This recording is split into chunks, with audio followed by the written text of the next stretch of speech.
அனைவருக்கும் இனிய காலை வணக்கம். தனிநபர் சார்ந்த கடன் வகைகளுக்குள்ள நம்ம பார்க்கக்கூடிய கடன், கல்வி கடன், எஜுகேஷன் லோன் அப்படிங்கிறத பத்தி நம்ம பார்க்க போறோம். இந்த எஜுகேஷன் லோன் இப்ப கரெக்ட்டான பதிவா இருக்கும்னு நான் நம்புறேங்க. ஏன்னா +2 எழுதி முடிச்சுட்டாங்க. இப்ப அடுத்து காலேஜுக்கு தயாராகிட்டு இருக்காங்க. நம்மளுடைய மாணவ, மாணவிகளுக்கு இந்த பதிவு மிகவும் பயனுள்ளதா இருக்கும். கல்வி கடன் வாங்குறதுக்கான தகுதிகள் என்ன அப்படிங்கிறத இப்ப பார்க்கலாங்க. முதல் தகுதி அவங்க வாங்கக்கூடிய நபர் இந்திய குடிமகனா இருக்கணும். வயது 16லிருந்து 35 வயதுக்குள்ள இருக்கணும். அவரு அண்டர் கிராஜுவேட் அதாவது BE, BTech, arts and science college சேர்றவரா இருக்கலாம். அல்லது போஸ்ட் கிராஜுவேட் எம்இ, எம்டெக் இந்த மாதிரி உயர் படிப்பு மற்றும் எம்பிபிஎஸ் ப்ரொஃபஷனல் கோர்ஸ் ஏதாவது எடுக்கிறாங்க அப்படிங்கிற மாதிரி இருந்தாலும் அவங்களும் தகுதி உள்ளவர்கள் தான் இந்த கல்வி கடன் வாங்குறதுக்கு. உள்நாடுகள் மற்றும் வெளிநாடுகள் இருக்கக்கூடிய கல்வி நிறுவனங்கள்ல நம்ம சேர்ந்து படிக்கிறதுக்கு கல்வி கடன் வசதி இருக்குதுங்க. இதோட வட்டி விகிதங்கள் எவ்வளவு வரும் அப்படின்னு பாத்துட்டீங்கன்னா 8%ல இருந்து 14% வரைக்கும் வட்டிகள் வரலாங்க.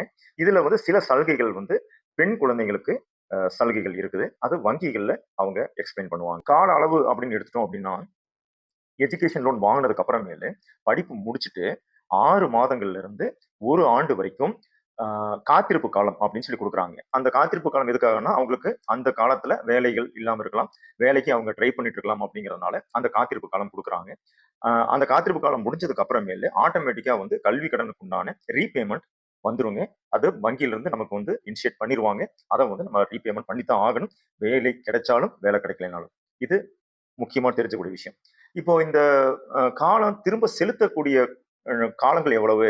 எத்தனை நாள்ல அந்த பணத்த திரும்ப கட்டணும் அப்படின்னு பார்த்தீங்கன்னா, 5 வருஷத்துல இருந்து 15 வருஷம் வரைக்கும் டெனர் குடுக்குறாங்க. அதுல நம்ம செலக்ட் பண்ணிக்கலாங்க. இப்ப கடன் அளவுகள பொறுத்தவரைக்கும் 4,00,000 வரைக்கும் எந்த விதமான பெரிய ஆவணங்கள் தேவையில்லைங்க. இதே 4,00,000க்கு மேல 7,50,000க்குள்ள அப்படின்னு பார்க்கிறப்போ, பெற்றோர் மற்றும் உத்தரவாத நபர் ஒருத்தருடைய துணை கண்டிப்பா தேவைப்படுங்க.